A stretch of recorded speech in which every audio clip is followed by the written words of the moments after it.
আমাৰ জীৱনৰ নিৰাপত্তা চৰকাৰী চাকৰি দৰমহাৰ নিৰাপত্তা নহয় যে মৃত্যুৰ পিছতো মোৰ পৰিয়ালে 100% দৰমহা পাই থাকিব ই জীৱন বীমাতকৈ ডাঙৰ নিৰাপত্তা আৰু এই নিৰাপত্তাৰ কাৰণে আজি আমি মাহত 8,000 টকা ক্ষতি কৰিও চৰকাৰত যোগদান কৰিছো এই আঁচনিখনো যেতিয়া আৰম্ভ হৈছিল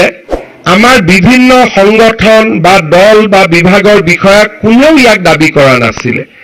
আমি সময়ৰ তাগিদাৰ লগত লক্ষ্য ৰাখি এই কামফেৰা আৰম্ভ কৰিছিলো আৰু আজি সচিবালয় কম্পেশনেট এপইন্টমেন্ট বিচাৰি বিধৱা মহিলাৰ আগমন একেবাৰে নোহোৱা হৈছে আৰু সকলোৱে আজি ইয়াক এখন কল্যাণকামী আঁচনি বুলি স্বীকাৰ কৰিছে তৃতীয় বৰ্গ চতুৰ্থ বৰ্গৰ কাৰণে নহয় আইএছ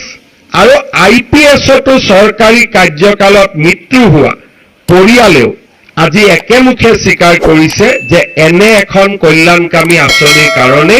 পৰিয়ালটোৰ ভৱিষ্যতৰ কাৰণে আজি আমি চিন্তা কৰিবলগীয়া হোৱা নাই ইয়াৰ লগত আমাৰ চৰকাৰে কেইবাটাও মুখ্যমন্ত্ৰী লোকসেৱা আৰোগ্য যোজনা চৰকাৰী কৰ্মচাৰীসকলৰ দাবী আছিল যে কেছলেছ ট্ৰিটমেণ্ট হ'ব লাগে আজি আমি মেদান্ত হস্পিটাল গুৱাহাটী চিকিৎসা মহাবিদ্যালয় আমি নেট বঢ়াই লৈ গৈ আছো এই বছৰৰ ভিতৰতে মুখ্যমন্ত্ৰী লোকসেৱা আৰোগ্য যোজনাই কেছলেছ এটা যি ৰূপ পাব লাগে সেই ৰূপলৈ আজি গতি কৰি আছে আৰু চৰকাৰী কৰ্মচাৰীসকল তাত বিশেষভাৱে সহায় হ'ব আমি যদি প্ৰথমৰ পৰাই চাব যাওঁ প্ৰথম নিযুক্তি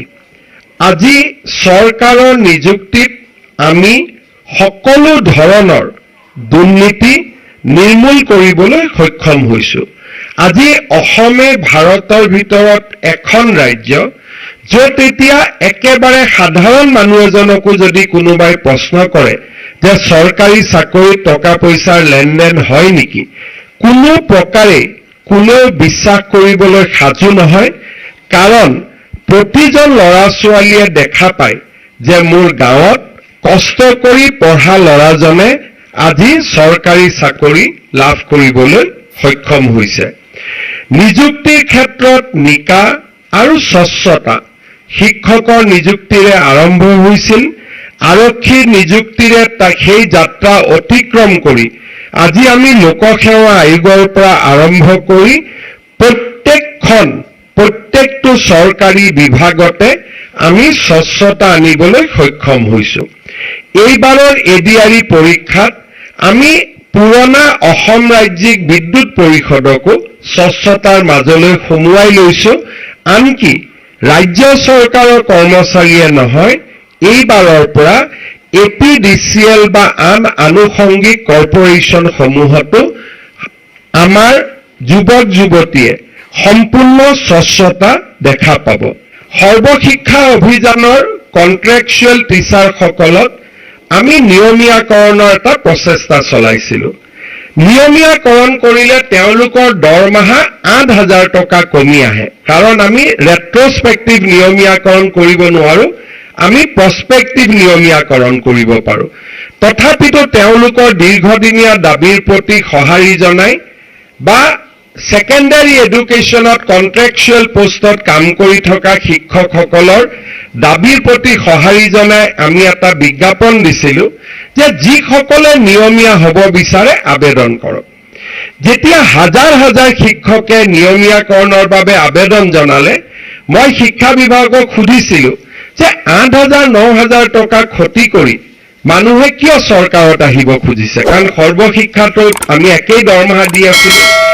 এখন আঁচনিৰ কথা সকলোৱে একেমুখে কৈছিল কন্ট্ৰেকচুৱেল কৰ্মচাৰীৰ কথা কোনেও চিন্তা নকৰিছিল আমি ৰাজ্য চৰকাৰে সিদ্ধান্ত লৈছো যে কন্ট্ৰেকচুৱেল টিচাৰেও ফ্ৰী মেডিকেল ৰিইম্বাৰ্সমেন্ট পাব তেওঁলোকেও আজি আমাৰ চৰকাৰৰ আন সাধাৰণ কৰ্মচাৰীৰ দৰে মুখ্যমন্ত্ৰী লোকসেৱা আৰোগ্য যোজনাৰ যোগেদি সুবিধা লাভ কৰিব আজি যেতিয়া আমি চৰকাৰত আছো প্ৰত্যেকটো কথাই আমি শুনিবলৈ চেষ্টা কৰিছো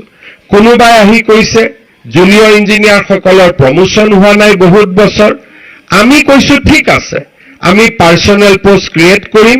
আপোনালোকক ট্ৰান্সফাৰৰ আমি সুবিধা কৰি দিম। আজি কোনোবাই আমাক আহি কৈছে যে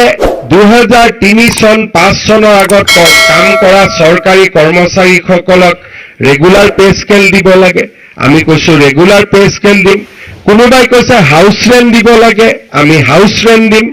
বেটেলিয়নত কাম কৰা পুলিচসকলক পৰিয়ালৰ লগত থাকিবৰ বাবে অতিৰিক্ত MIL দিব লাগে, আজি আমি তাকো অনুমোদন কৰিছোঁ। চাওঁতে চাওঁতে আমাৰ ৰাজ্যৰ কৰ্মচাৰী সমাজক এক মানসিক সন্তুষ্টি, ছেটিছফেকশ্যন, যিটো ৱৰ্ক কালচাৰৰ কাৰণে প্ৰয়োজনীয় ছেটিছফেকশ্যন এটা দিয়াৰ কাৰণে আমি প্ৰয়াস আৰু প্ৰচেষ্টা চলাইছিলোঁ আৰু আজি তাত আমি সফল হৈছোঁ। পিতৃ মাতৃৰ বন্দনাৰ পৰা আমি একোটা মানুহৰ জীৱনৰ আটাইতকৈ সেন্সিটিভ কামবিলাকত আমি চৰকাৰী কৰ্মচাৰীৰ লগত থিয় হৈছোঁ আৰু চৰকাৰী কৰ্মচাৰীসকলৰ মাজত মানসিক সন্তুষ্টিৰ মাজেৰে কৰ্ম সংস্কৃতিক আমি আগুৱাই ল'বলৈ প্ৰয়াস আৰু প্ৰচেষ্টা কৰিছোঁ। নো ডাউট আমাৰ ৰিক্ৰুটমেণ্ট ৰুলছ আৰু বহুত বিধিৰ কাৰণে আমি আৰু যিমান কৰিব লাগে কৰিব নোৱাৰোঁ, কাৰণ আমাৰ চৰকাৰত এতিয়াও ষ্টেট ৱাইজ ৰিজাৰ্ভেশ্যনৰ পৰিৱৰ্তে district wise office wise reservation হৈ থকাৰ কাৰণে ৰোষ্টাৰ পইণ্টক চাবলগীয়া হোৱাৰ বাবে, ষ্টেট ৱাইজ মেৰিট লিষ্ট নথকাৰ বাবে, ডিভিজন ৱাইজ মেৰিট লিষ্ট থকাৰ বাবে আজি আমি ছিনিয়ৰিটি জুনিয়ৰিটি আদি বহুত চিন্তা কৰি আমি যিমানটো এগ্ৰেছিভলি ইয়াক কৰিব লাগে আমি কৰিব পৰা নাই। কিন্তু কেইবাটাও নিয়ম শিথিল কৰি দিয়াৰ পিছত আজি আমি 9004টা ট্ৰান্সফাৰ অৰ্ডাৰ কৰিব পাৰোঁ।